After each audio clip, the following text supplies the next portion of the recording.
എല്ലാവിധ ലാബ് ടെസ്റ്റുകൾക്കും MHL smart labs, Dubai road, Eriyad, Bahadur mall, Kara and Manoos properties, Asmabi college. Alpha palliative care Kodungallur centre Christmas പുതുവത്സര ആഘോഷം നടത്തി. Alpha palliative care Kodungallur link centre Christmas പുതുവത്സര ആഘോഷം സംഘടിപ്പിച്ചു. സെന്റർ പുനർജനി ഹാളിൽ നടന്ന ചടങ്ങിൽ ആൽഫയുടെ പരിചരണത്തിലിരിക്കുന്നവർ, എക്സിക്യൂട്ടീവ് കൗൺസിൽ മെമ്പർമാർ, വളണ്ടിയർമാർ എന്നിവർ പങ്കെടുത്തു. കവി ഇ ജിനൻ ക്രിസ്മസ് കേക്ക് മുറിച്ചു. Centre vice president PK Abdul Rahim അധ്യക്ഷത വഹിച്ചു. പ്രൊഫസർ KP സുമേധൻ, ആൽഫ രക്ഷാധികാരി ഹംസ കൊണ്ടാമ്പുള്ളി എന്നിവർ മുഖ്യാതിഥികളായി. Ward member Kochalu Abubakar, professor K Ajitha, Shahida Kareem, secretary CS Thilakan, EV Rameshan എന്നിവർ സംസാരിച്ചു.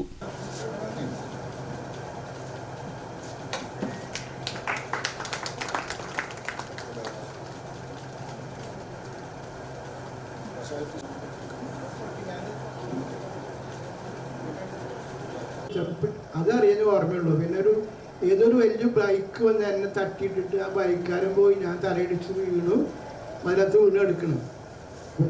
കണ്ണിൽ ചോരയിട്ട് കണ്ണിലൊക്കെ ചോര എനിക്ക് കാണാൻ പറ്റില്ല. ആൾക്കാർ പറഞ്ഞത് ആൾ കണ്ണ് പോയിട്ടുണ്ടെന്നുണ്ട്. ഇപ്പോൾ എവിടേക്ക് കൊണ്ടുപോകാന്നുള്ളൊരു ഇതുണ്ട്.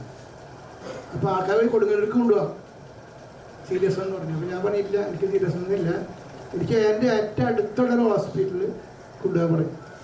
അങ്ങനെ ഒരു ഞാൻ ചോര അടിച്ച് കൊണ്ടുപോയിട്ട് എന്നെ ഹോസ്പിറ്റലിൽ കൊണ്ടുപോയിട്ട് സ്റ്റിച്ച് ഇട്ടിട്ട് ഞാൻ, അപ്പോൾ അവിടെ ഈ മതിനകത്ത് ഓടിക്കൂടിയ ആൾക്കാരെ എനിക്കറിയില്ല, കാണാൻ പറ്റില്ല, എനിക്ക് ആരാണ്. അപ്പോൾ അത്രയ്ക്കും മനുഷ്യസ്നേഹികളാണ് നമ്മുടെ നാട്ടിലുള്ളവർ.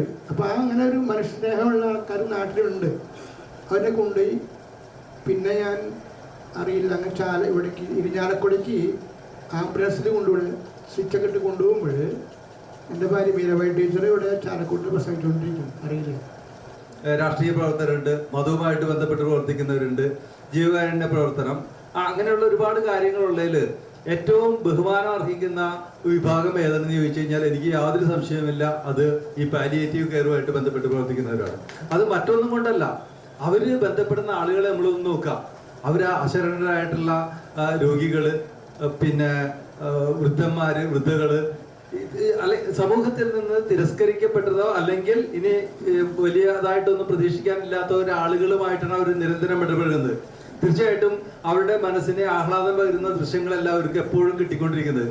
അത്തരത്തിലുള്ള ഒരു പ്രവർത്തന മേഖലയിലേക്ക് ആളുകൾ കടന്നു വരാൻ ഈ സ്ഥാപനം വർക്ക് ചെയ്യുന്നത്. ആൽഫ പാലിയേറ്റീവ് കെയർ ട്രസ്റ്റിൻ്റെ കീഴിൽ കേരളത്തിലെ ഏകദേശം 23-24 സെൻ്ററുകൾ ഇപ്പോൾ ഇതുപോലെ പ്രവർത്തിക്കുന്നുണ്ട്. മിക്കവാറും എല്ലാ ജില്ലകളിലും ഉണ്ട്. തൃശ്ശൂർ ജില്ലയിലാണ് ഏറ്റവും കൂടുതലുള്ളത്.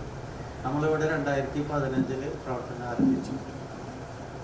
മിക്കവാറും തൃശ്ശൂർ ജില്ലയിലുള്ള എല്ലാ സ്ഥാപനങ്ങളും ഇതേപോലെയുള്ള സെൻ്ററുകൾക്കൊക്കെ സ്വന്തമായ കെട്ടിടങ്ങൾ, കുറച്ചുകൂടി വിപുലീകൃതമായിട്ടുള്ള രീതിയിലുള്ള സർവീസുകളൊക്കെ കൊടുക്കുന്നുണ്ട്.